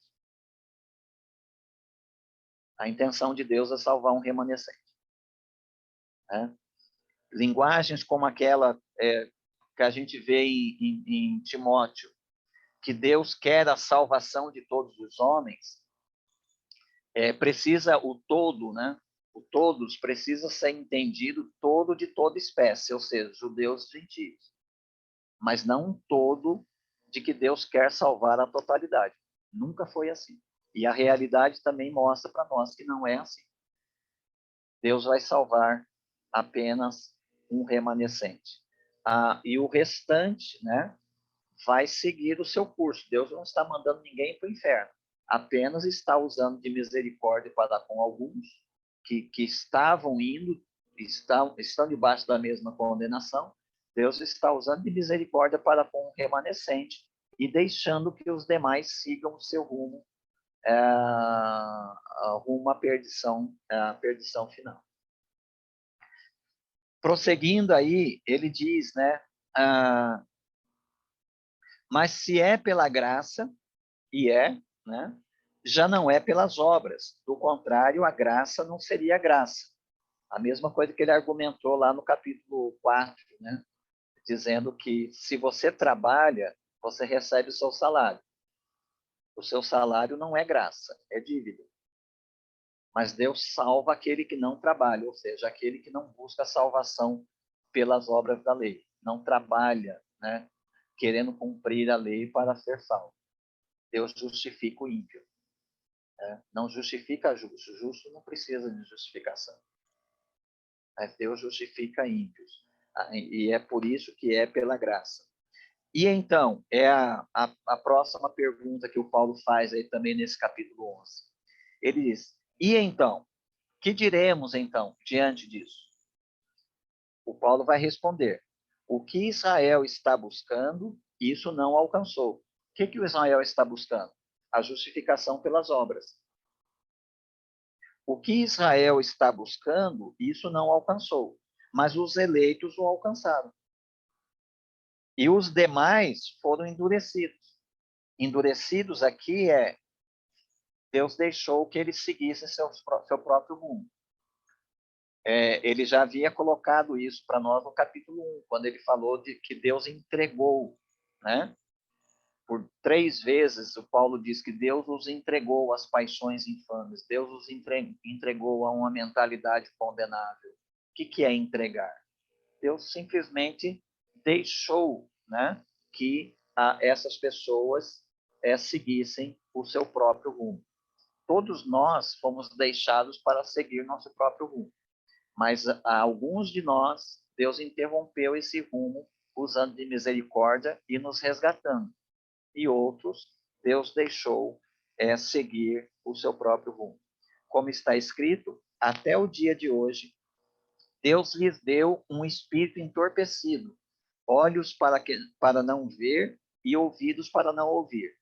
Paulo está reproduzindo aqui numa linguagem livre, ele não está fazendo uma citação, mas ele está fazendo uma citação livre. Livre que significa que não é palavra por palavra. Mas o que ele está usando aqui corresponde a Deuteronômio capítulo 29, verso 4. Quando depois de ter dado a lei, o próprio Moisés diz que vocês não obedeceram a lei, porque até agora Deus não lhes deu um coração para que vocês obedecessem a lei.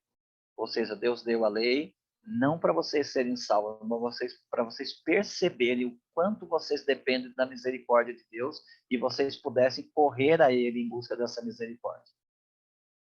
Porque Deus não deu um coração para vocês compreenderem a lei. Esse coração só será dado, e aí nós chegamos na época do Jeremias e também do Ezequiel, quando eles anunciam a nova aliança. O que é a nova aliança em diferença da antiga aliança? A diferença é que Deus deu uma lei externa, mas não deu o coração. Mas agora, na nova aliança, Deus diz, eu vou tirar de vocês o coração de pedra e vos darei um coração novo. Na nova aliança, em Cristo, na recriação nossa em Cristo, Deus nos dá o coração que ele não deu lá quando deu a lei.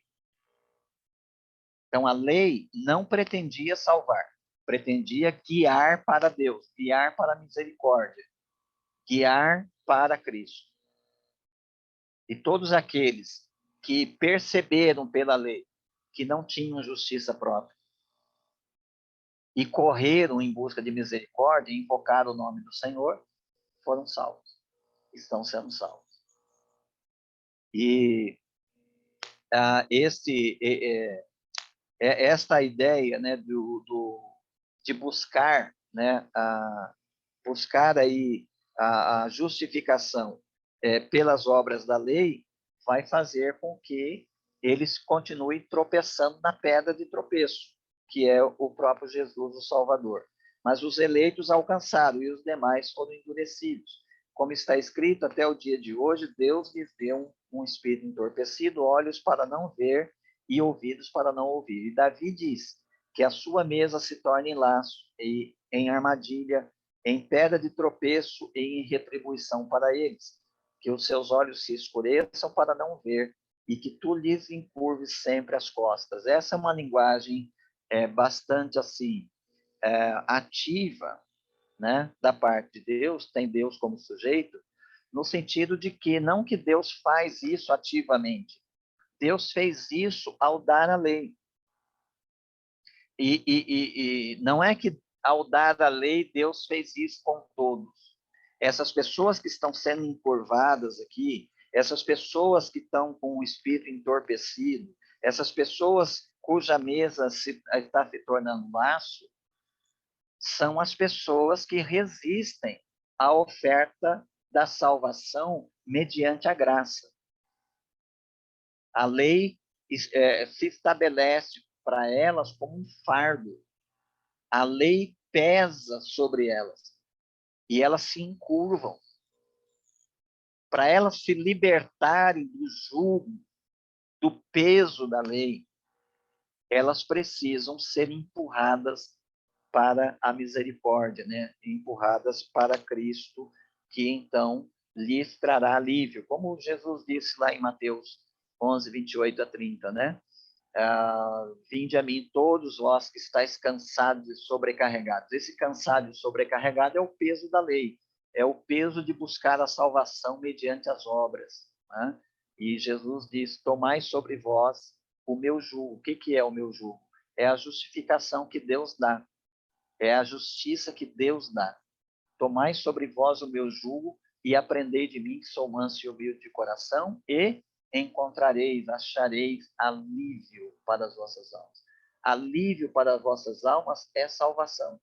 Alívio para as vossas almas é, olha, eu tentei, eu entendi até agora que eu tinha que produzir a minha salvação, mas só me vi nos dizeres de Paulo, miserável homem que eu sou, quem me livrará do corpo desta morte?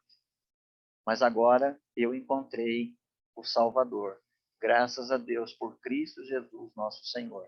Disse o Paulo lá em 7:25. E então, outra pergunta agora que o Paulo faz, encaminhando aí para o final do capítulo 11, né? Então, pergunto, será que tropeçaram para que ficasse caído? Ou seja, esse tropeço de Israel, essa rejeição de Israel é para sempre? O Paulo, então, vai começar a responder aqui, né? E ele, de imediato, ele já diz, de modo nenhum, de maneira nenhuma. Israel não tropeçou para que ficasse caído para sempre, mas pela transgressão deles, e aí vem o propósito de Deus, pela transgressão deles, a salvação chegou aos gentios, para provocar ciúmes em Israel. Aquilo que ele tinha lembrado lá, que o profeta Isaías disse, né? Eu vou chamar um povo que não é meu povo, e por meio desse povo eu vou provocar ciúmes, ou seja, eu vou provocar uma reação em Israel. Eles verão que os gentios estão sendo salvos e como estão sendo salvos, e então eles também desejarão essa salvação. Mas se a transgressão deles, a transgressão de Israel, significa riqueza para o mundo, ou seja, se o endurecimento veio em parte sobre Israel, e esse endurecimento abriu a porta do evangelho, da salvação, para os gentios, né? Continua Paulo, e o seu fracasso significou riqueza para os gentios, quanto mais a sua plenitude. Então, o Paulo está dizendo aqui, vai haver uma plenitude de judeus entrando para a igreja. Vai haver uma plenitude de judeus. Isso vai ser bem no tempo do fim, né? Ele vai colocar aqui. Mas é a vós, gentios, que fala. E aí ele vai chamar a atenção dos gentios. Por quê? Os gentios têm que tomar muito cuidado para não começarem a se achar superiores aos judeus. Como se eles fossem hoje salvos por méritos, né? Por serem melhores que os judeus. Então ele vai dizer aí, mas fala a vós, gentios, e uma vez que sou apóstolo dos gentios, glorifico o meu ministério, para ver se de algum modo posso provocar ciúme nos da minha raça e salvar alguns deles. Porque se a sua rejeição significa a reconciliação do mundo, ou seja, se a rejeição de Israel significou a reconciliação dos gentios, o que será a sua aceitação, senão a vida dentre os mortos? Vida dentre os mortos aqui é a ressurreição final, é o último ato, né? Antes do juízo final, é o último ato do plano redentor de Deus. Então, vai haver uma plenitude de judeus sendo salvos, e quando isso começar a acontecer, é porque nós estamos bem no fim dos tempos, já estamos bem próximo dos últimos atos do palco da salvação, né? Então, não vai acontecer agora, né? Mas quando acontecer, veja, é isso que ele quer dizer, porque se a sua rejeição significou a reconciliação do mundo, então, o que será a sua aceitação, senão a vida dentre os mortos? Ou seja, vai haver, então, uma plenitude de gentios próximo do momento quando Deus, então, ressuscitará os mortos. Se os primeiros frutos são santos, a massa também é. E se a raiz é santa, os ramos também são. E se alguns dos ramos foram cortados, aí os judeus foram cortados, e tu, gentio, sendo oliveira silvestre, fosse enxertado entre os outros ramos e feito participante da raiz da seiva da oliveira cultivada aí é Israel, não te glories contra os ramos aqui Israel, mas se te gloriares contra eles, lembra-te de que não és tu que sustenta a raiz, mas a raiz a ti. Então dirás, ramos foram cortados para que eu fosse enxertado. Essa é a declaração correta que os gentios devem ter. Ramos, a rejeição de Israel foi para que eu, gentio, pudesse ser enxertado. Paulo vai dizer, é verdade, está correto, é isso que vocês devem dizer. Eles foram cortados por causa da incredulidade e tu estás firme pela tua fé. Não te glories, mas teme, porque se Deus não poupou os ramos naturais, também não poupará a ti. Considera, pois, a bondade e a severidade de Deus. Severidade para com os que caíram, mas para contigo a bondade de Deus, se permaneceres nessa bondade, do contrário também serás cortado. Aqui não é uma possibilidade de perda de salvação, mas é uma questão de não baseie a sua segurança de salvação no alicerce errado. Foi isso que Israel fez, e isso está sendo uma pedra de tropeço para eles. Não faça você a mesma coisa, porque se você basear a sua certeza de salvação no alicerce errado, você só vai estar dizendo uma coisa com isso, que você não é salvo. Né? Porque toda a casa é construída sobre o alicerce, e o alicerce é Cristo. É Deus nos salva em Cristo. Fora de Cristo não há salvação. É o que ele está dizendo aqui. E mesmo eles, se não permanecerem na incredulidade, serão enxertados, porque Deus é poderoso para enxertá-los novamente. Pois se tu fosses cortado da oliveira silvestre por natureza, e contra a natureza fosse enxertado na oliveira cultivada, quanto mais os ramos naturais não serão enxertados na própria oliveira. Então, Paulo está falando de que há uma possibilidade de Israel ser salvo. Irmãos, não quero que ignoreis esse mistério para que não sejais arrogantes. O endurecimento veio em parte sobre Israel até que chegue a plenitude dos gentios, ou seja, até que. Então, quando completar-se o número de eleitos dentre os gentios, assim, verso 26, todo Israel será salvo. Mas o todo aqui não significa, viu? Lembre-se disso. Nem todo israelita pertence a Israel. Nem toda a descendência de Abraão é eleito. Só os da linhagem de Isaac são eleitos. Então, o todo Israel aqui é que vai haver, sim, uma grande conversão de judeus, né? Já nas proximidades da consumação dos séculos. O libertador virá de Sião e desviará de Jacó as impiedades, e esta é a minha aliança com eles quando eu tirar os seus pecados. Quanto ao evangelho, eles são, na verdade, inimigos, os judeus, inimigos por causa de vós. Mas quanto à eleição, eles ainda são amados por causa dos patriarcas, porque os dons e o chamado de Deus são irrevogáveis. Ou seja, Israel terá parte ainda no povo de Deus, porque eles ainda são dotados por Deus e são chamados por Deus.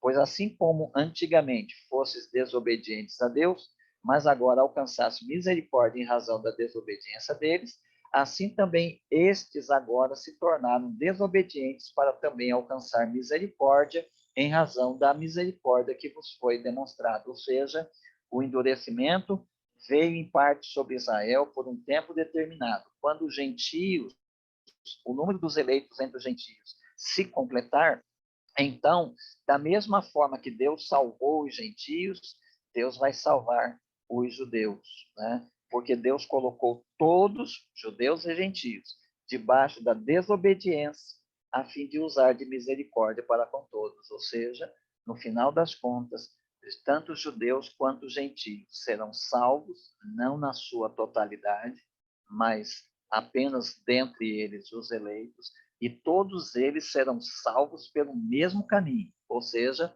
pela misericórdia de Deus que se revelou na pessoa de Jesus Cristo. Então, aqueles que usam uma interpretação desse capítulo 11, de dizer que, no final das contas, Deus vai salvar Israel por causa dos dons e do chamado passado, sem que seja mediante a fé em Cristo, isso não encontra nenhuma fundamentação em toda a Escritura. O meio de salvação de Deus, o único meio de salvação de Deus, é mediante a fé em Cristo. Fora de Cristo não há salvação. Então, qual vai ser o caminho pelo qual esses judeus estão entrando e lá no fim um grande número deles entrará? Eles entrarão pelo mesmo caminho que os gentios estão entrando, ou seja, eles serão salvos pela misericórdia de Deus manifestada na pessoa de Jesus Cristo. Ok, 6 minutos passados, devolvo para quem de direito. É isso, boa noite, pessoal. Boa noite. Boa noite a todos. Até Boa a noite, próxima Deus segunda. abençoe. Muito obrigado. Até mais. Boa noite.